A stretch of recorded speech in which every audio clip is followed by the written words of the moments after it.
You guys, we are 5 minutes away from Sideshow Live. We have such a great show for you today. We have the Bane versus Batman premium art print. We have a Daredevil 6-scale figure. We are unboxing Ash from Evil Dead.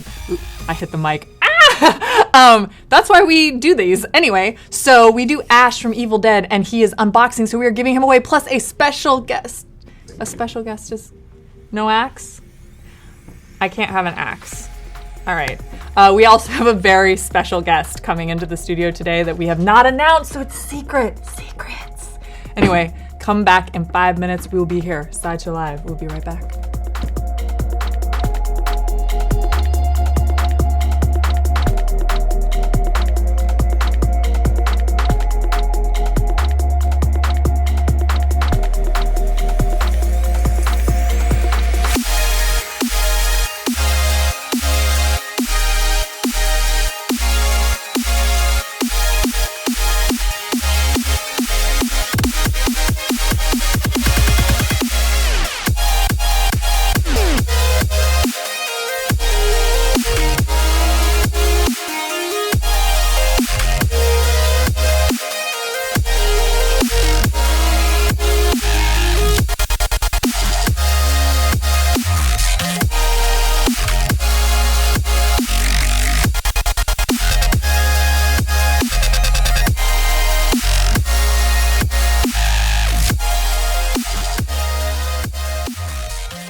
They took away my axe. It's a fight. It's okay. No worries. Anyway, hi guys. Welcome to Sideshow Live. We are here live at Sideshow HQ, and we have an awesome and kind of long but amazing lineup for you guys today. We are taking an up close and personal look at our Daredevil 6-scale figure. We'll be showing you the epic Bane versus Batman premium art print.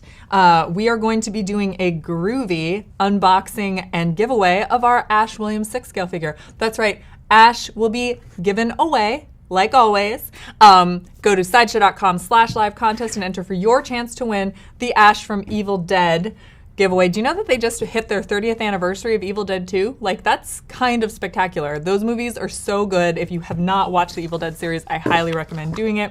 Really, really awesome. Bruce Campbell, we bow down to your wonderfulness. Hail to the king, baby. Anyway, we also have a really special guest that we have kept secret, and he is going to be live in our Sideshow studio happening right now. Like, well, not right now, but like later in the show. So you're definitely going to want to tune in to see who that is. We will also be telling you who won the Joker Arkham Asylum 6-scale figure from last week's live stream. So you guys, so much is happening. Try to guess who the guest is. It's a cool one. Anyway, we have some news for you before we get into our show. So first up, we wanted to say congratulations and hello and a shout out to Randy Cooper, the featured collector of this week. Congratulations on having an awesome collection. It is so cool. Remember, if you would like the chance to be on our featured collector in the blog and then on the live show, head on over to sideshow.com/blog and show off your collection. We want to know what you got. So last week, Game of Thrones literally made us watch ice melt to figure out the release date of season 7. So, as an homage to the amazingness that is the show Game of Thrones and this brilliant piece of social media marketing, we start typing fire in the comments right now and we will set something on fire in the studio. Wait, what? What? No. Okay, so no. The producer right there is shaking their head, going like this. So abort plan. There will be no setting of fire to anything in the studio that we know of today. So cool. Sorry about that, guys. This is awkward. But if you want to talk to Scott in our Facebook chat channel, I'm sorry, I'm a little thrown off because I was really looking forward to setting something on fire. They took away my axe, they take away my fire.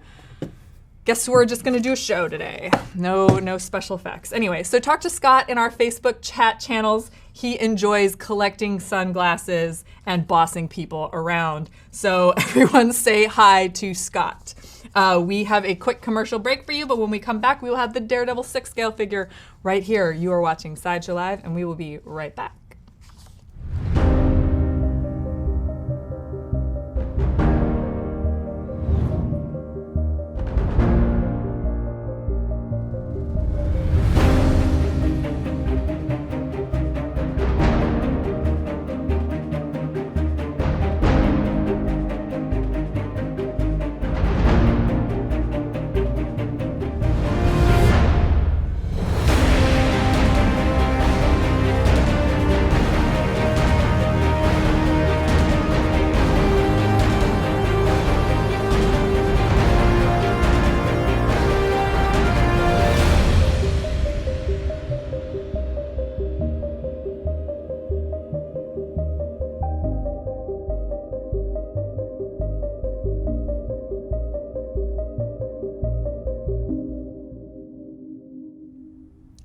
Hi everyone, welcome back to Sideshow Live. Guys, I know we talk a lot about passion projects and dream projects for people on our staff. This is our very own Daredevil 6-scale figure made by Sideshow Collectibles, and it is definitely the passion/dream project of one of our sculptors, and that is Walter O'Neill. He really took to this project. He even put in a ton of little Easter eggs and nods to various things in various Daredevil comics in order to make this piece the idealized version of Daredevil. So let's take a little bit of a closer look at him. Obviously, we put his 2D logo on the red suit, the horns from the classic Daredevil imagery, and then he has some chevrons and design motifs from the 90s version that was like the armored looking suit. We decided to go with red because we thought that that was the most classic of all the Daredevil colors. He also has, Walter, when he created this project, also put little visual nods to Matt Murdock's backstory and his beliefs and ideals, including the inverted priest collar on the neck of his suit and the devil tail design of his billy club holder, which is not actually on this prototype that we have here now. So I'm not going to spoil this for you in terms of like everything that we have going on, but if you're a Daredevil fan, trust me, there are so many things that he put in that are just perfect little classic nods to Daredevil. I don't know how many other words I can say to describe how amazing this Daredevil 6-scale figure came together for our team. There is actually like a blog on the design and development of it, so go to sideshow.com/blog and you will be able to find that. It is really cool.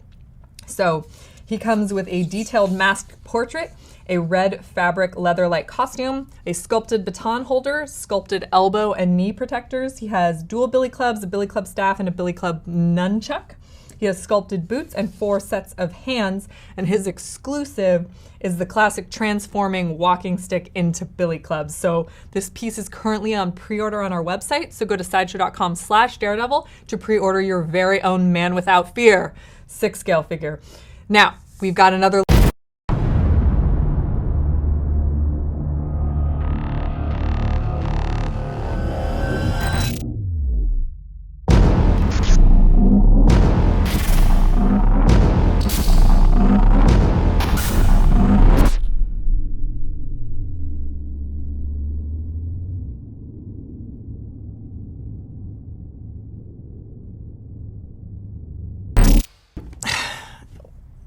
You guys, what is going on? That keeps happening. So I'm really sorry. Like, I have no idea what's going on with that. So if you guys could sit tight, watch this commercial break. We'll be right after the break. Hopefully we can figure out what's going on with these little cut-ins and outs. I apologize. Something is clearly happening in the universe. So we will be back after the break. You're watching Sideshow Live.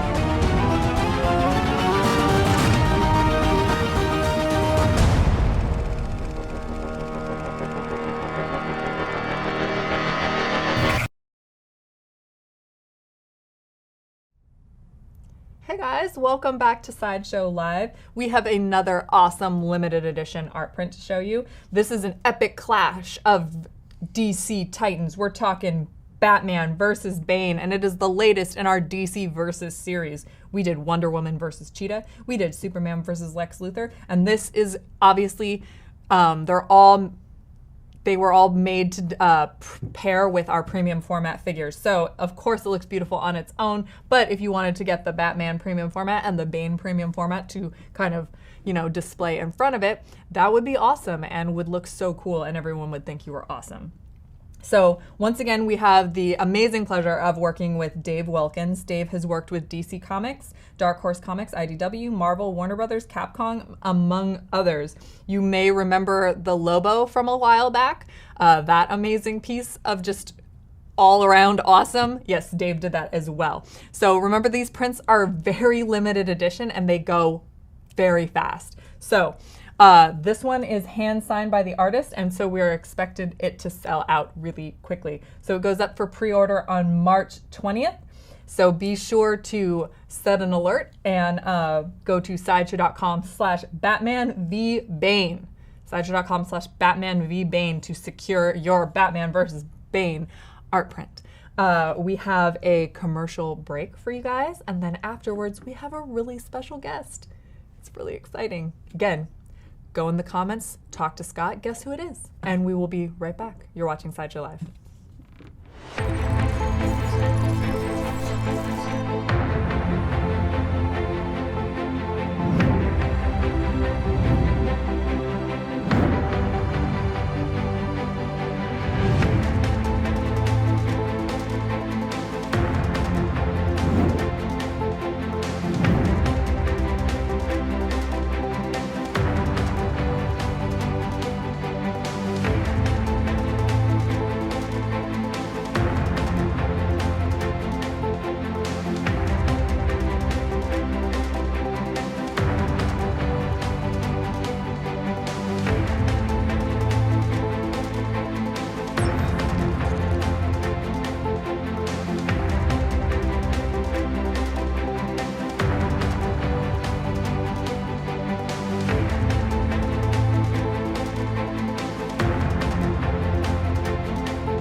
Welcome back to Sideshow Live. We have a very special guest in studio with us today.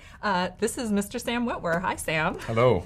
You may recognize Sam on camera from Being Human and Battlestar Galactica, but he has also voiced some amazing characters, especially in the Star Wars universe, including Starkiller from The Force Unleashed, Emperor Palpatine, and of course, Darth Maul in both the Clone Wars and now in Star Wars Rebels. So thanks for coming and hanging out. Thank you. So we have a few questions for you. Yeah. How did you get into voice acting?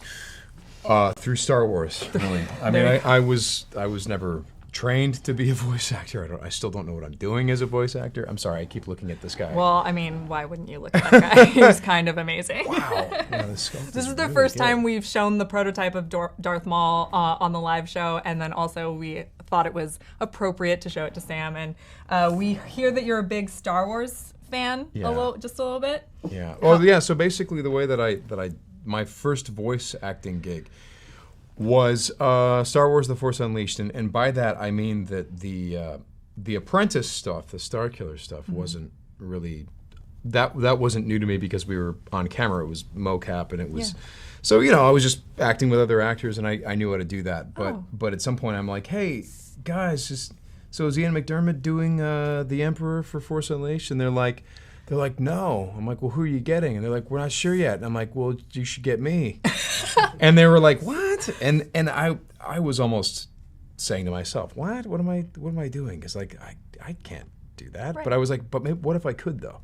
So it was basically me just completely, I don't know, making up the idea that maybe I could do this because I've done it. I was like with my friends, I would do the voice a little bit, and then once I asked them if I could do it, then I started working on it a little bit, and then And then one day during a read-through, they're like, "Oh, go ahead, Sam, do it." And I'm like, "Oh no!" And so I did it, and they were like, "Oh, okay, well then you'll do the Emperor."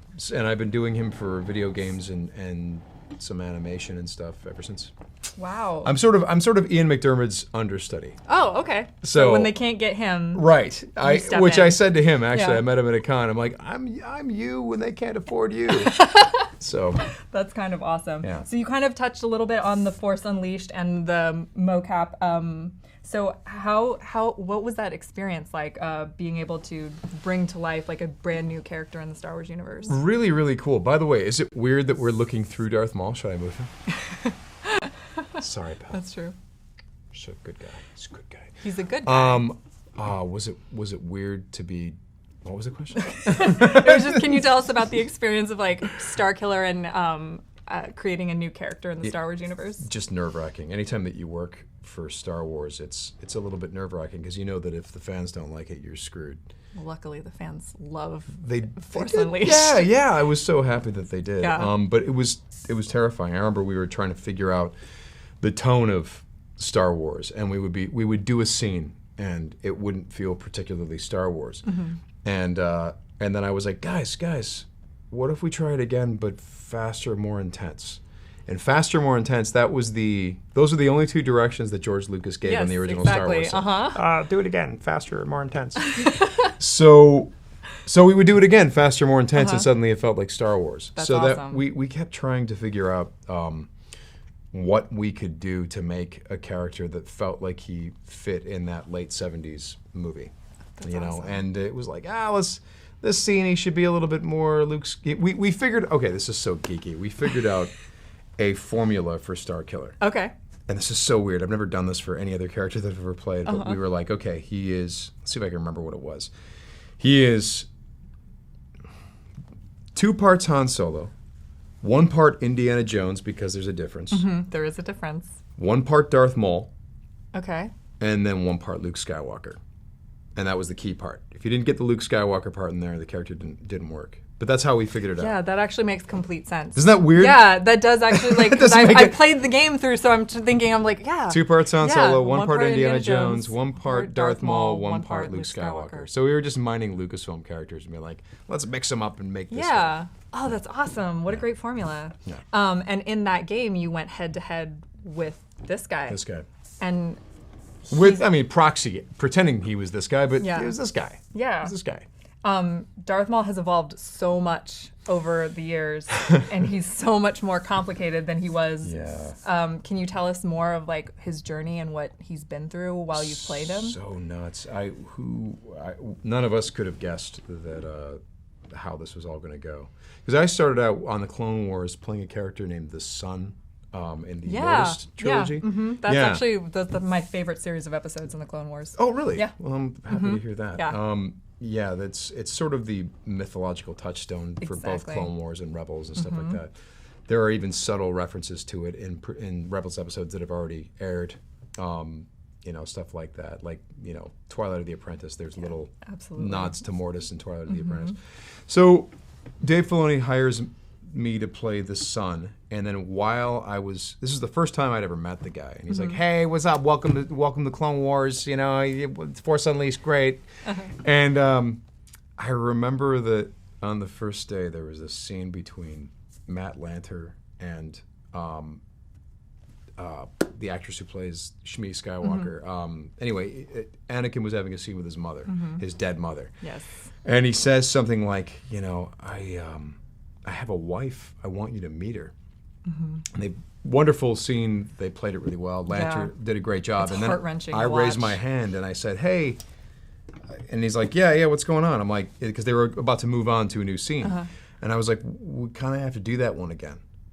And everyone's looking at the new guy like, It's like, who is what do you mean he has this? to do it again? I'm like, Padme and Shmi already met. And They did. suddenly in everyone's Clone like, Wars. what? Yeah. And I see Dave Filoni on the other side of the glass, and he's like, and he's just like, and then there's a conversation happening behind the glass in the control room. And I look over at Ashley Eckstein, and Ashley Eckstein's like, I've never seen anyone out-geek Dave Filoni. So So you were kind of that perfect was for this world. doing that and doing, messing around with the Mortis character and trying to evoke different Star Wars villains through the Mortis character. Dave Filoni, at the end of that working experience of doing those 3 episodes, he goes, "Hey, what do you think about the idea that Darth Maul maybe survived the fall and being cut in half?" Because there was some rumbling at that time that had happened. Yes. And I'm like, "Yeah, I mean, I don't know. That's a little weird. That's strange." And he's like, "Yeah. Anyway, there might be something down the road for you, so, And I'm like, "What, like a bounty hunter?" He's like, "Yeah, maybe." Sure. And then I leave. And I had no idea what he was trying to tell me there at the time, even though he made it fairly obvious. Yes. And then a year later, I got a phone call, and they're like, "Hey," he calls me up, and he goes, "Listen, man, I need Darth Maul. Can you do it?" And then, like any smart actor, I did what you must do. I lied. I said, yeah, I could do it. Sure, no problem. I got this for you, man. Yeah. Don't worry about it. And then I worried about it. Yeah. And then for months, we both worried about it, and we'd get on phone calls and talk about this guy, talk about the entire arc of his character, like months before we even did it. So we were worried. Yeah. We were so worried. We were like, if we don't get this right, people are gonna kind of hate this. And But then they did get it right. Shockingly, and now he's coming back to Rebels. I know. You know what's that's so cool? cool. The thing is, like, look at this, right? The Ray Park thing that Ray brought to the character, and like the centeredness of this character. And what we were trying to do, since he gets cut in half, which I won't show you on here, but because that would be breaking it. Yeah. Yes. When he gets cut in half, I mean, we were put in the position of, and George made it very clear that there would be this huge psychological toll that took on him, and physical toll, but mostly it would be more interesting if it was a psychological toll. So I remember when we did the spider version of the character, people were like, half the fans were like, "Whoa, that's really interesting," and half the fans were like, "You ruined the character. That's not Darth Maul. Darth Maul isn't a crazy, raving spider guy." But then, as he got put back together and he evolved, we got this guy. We got back to this guy, and then we evolved beyond this guy and gave him a sense of humor, made him brilliant, made him, And that was the whole thing. We're like, look, we have to do something really weird to begin with. Then we'll give him this guy for a little bit, and then we'll move beyond that guy. And then when we got to Rebels, the fans had seen Darth Maul in so many different lights that we knew we kind of had license from the fans to do whatever we wanted at that point for Rebels. Yeah. So, putting him in the cave and, hello, that whole thing, that was we felt fairly confident that the fans would be interested in that. Yep. But the whole trick was getting them to accept the spider guy and then getting him back here in a believable way. I don't know. Well, it worked. You're so cute. Sorry. Sorry. I'm just fascinated by it. No, I mean, keep staring at this. what do you but it's think like, of him? This is the first time we've shown this prototype. That's the thing. It's really well done. The sculpt is extraordinary. I think Ray will be very, very happy with you guys. Yeah. Good. Yeah. This is really cool. Awesome. Yeah. Anyway, sorry. Yeah, no, that's actually all the questions that we had for you. Oh! Yeah, so we got you to Darth Maul and the evolution of the character, and that's what we Perfect. were hoping for. So we're super happy to have you here, Sam. Yeah, well, thank you thank you. so much for being here. Thank you very much. Absolutely. We have a short break, and when we come back, we'll be unboxing the Ash 6-scale figure from Evil Dead 2. What? We'll be right back.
Well, hello, Mr. Fancy Pants. We have Ash Williams in the house right here. And you know what? I'm just going to get straight into unboxing him because I feel like box art on the front, box art on the back. Let's see what Ash is really all about.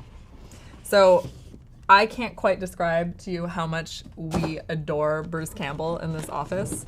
Like, being able to do something with his likeness was just so exciting for all of us. So once you take him out of the box, you're gonna have to slide this off of it really quickly. But we are super excited, and congratulations to Evil Dead 2 for hitting 30 years. I honestly can't believe that the movie is 30 years old. It makes me feel old, but that's just me. Anyway, we had a ton of fun bringing Ash Williams to life. I'm sorry, this is actually the first time I've looked at him, and this, like, I don't know, how close can we get in on this expression on his face? Just the total and complete Bruce Campbell, like, I love it. Anyway, so this is a limited edition piece, obviously, like all of them are. Let's see if he'll stand up on his own really quick. Remember, you can go to sideshow.com/live contest to enter for your chance to win this exact Ash Williams 6-scale figure that I just unboxed for you live on the show. Obviously, he comes with a boomstick or a shotgun if you're just like boring, but this is his boomstick. And this is his chainsaw, and it goes which is what chainsaws actually sound like in real life. I don't know how many of you know that. So it has a likeness of Bruce Campbell with his magnificent chin. His chin is the most accurate thing about this figure, obviously, because you can't have Bruce Campbell without his chin. He has tailored and weathered clothing, a boomstick, a chainsaw rig. Henrietta, look at that. That's disgusting and amazing, and I love it. Then he comes with his stand, which is he's standing on his own, so I'm not going to take out the stand for the person who wins this. A Necronomicon. Be sure not to read it, because you all know what happens when you read the Necronomicon. Don't say we didn't warn you on the show. So, as always, you know the drill. Sideshow.com/live contest. Enter for your chance to win this exact Ash Williams 6-scale figure. He is epic. He is amazing. And he is waitlisted on the site right now, which means you can't go buy him. Whew. That is sturdy, because I just hit the table and he didn't fall over. So if you are thinking to yourself, oh my God, I didn't watch this live, I totally missed it, and I'm watching a replay, oh my God, I'm so awful. Well, you know what, you're not that bad, because you can still go to sideshow.com/live contest, enter for a chance to win this Bruce Campbell 6-scale figure. I mean, that's kind of it, but it's the Ash Williams from Evil Dead 2 6-scale figure, and it is amazing. We have one more break for you, and then we will come back, tell you the winner of the Joker from last week, do a little wrap up, and you're watching Sideshow Live. We will be right back. Hail to the king, baby.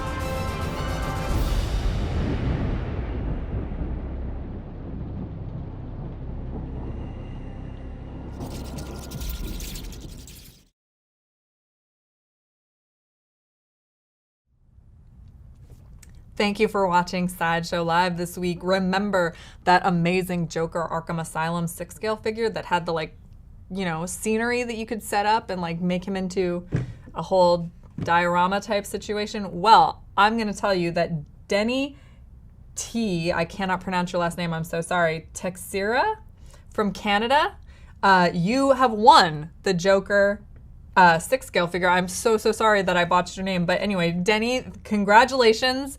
You have won. Oh my God, that's super amazing. So thank you all to those who entered, but Denny is the one who is taking home our prize. That's all we have for you today. So let's recap really quick. We saw the Daredevil 6-scale figure. We saw the Batman vs. Bane premium art print. Sam Witwer! What? Sam Witwer was in the house. Oh my God.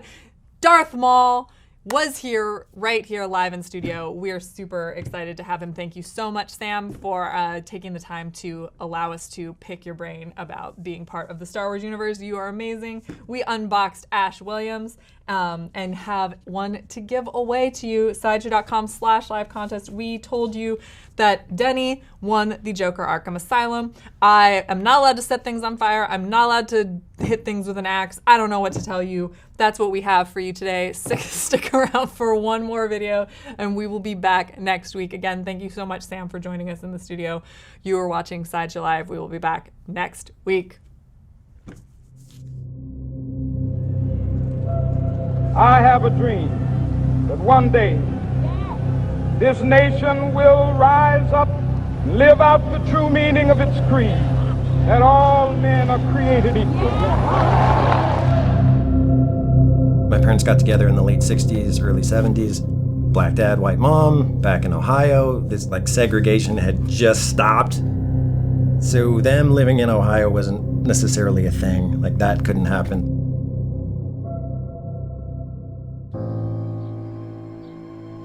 My dad moved out here to California first, and then my mom eventually followed.